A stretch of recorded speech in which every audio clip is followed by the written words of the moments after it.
Hello to everyone. This is Cavtat, very close to Dubrovnik. Soon Zelensky will come to the airport.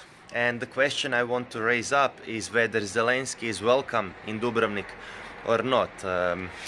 Every guest we say is welcome or not welcome, depending on what he brings with himself, what kind of benefits we as a society have from him. And all what we can see from Zelensky is endless wars. He wants wars, wars, wars, more weapons, more weapons, more weapons, and he refuses any peace negotiations. He's just pushing for victory over Russia, and he says that Ukraine will take over Crimea and that they would return to borders of 1991 or whatever. But we see that on the grounds, Ukrainian army is losing ground. You can see in case of Ugledar, the latest city to fall. We have seen it in Mariupol, Bakhmut, Avdiivka, many other, Lysychansk, many other places. And basically, the Ukrainian defenses are crumbling. Even Krivonos, Ukrainian general, says they have no infantry. So the question is, even if he gets all those weapons, Dubrovnik is behind me. Who will use those weapons? Who will drive those Leopards or whatever? They ain't gonna drive on themselves.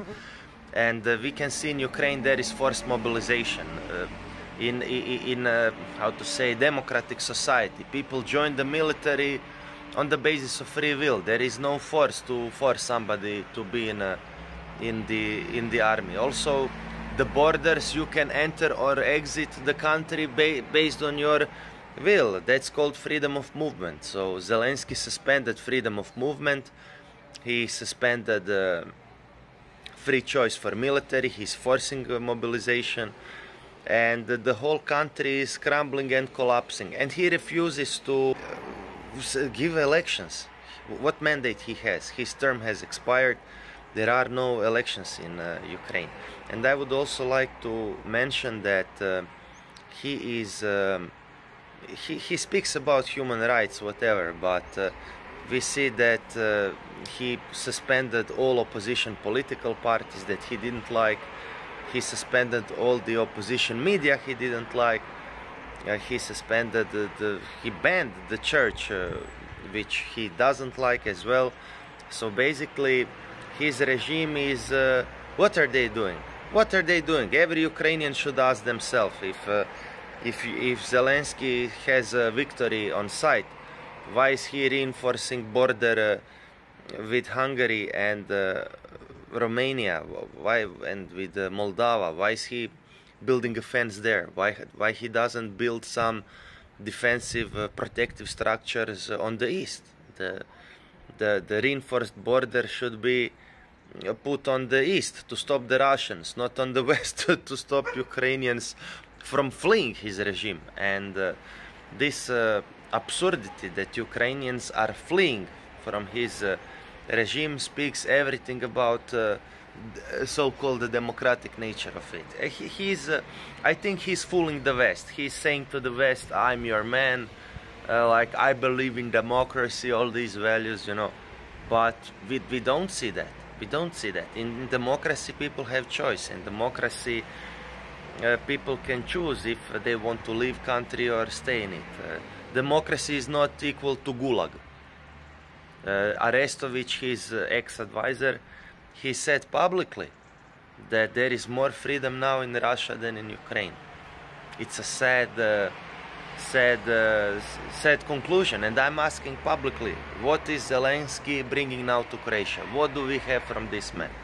He's just gonna like some, I don't know how to call him, like some greedy merchant.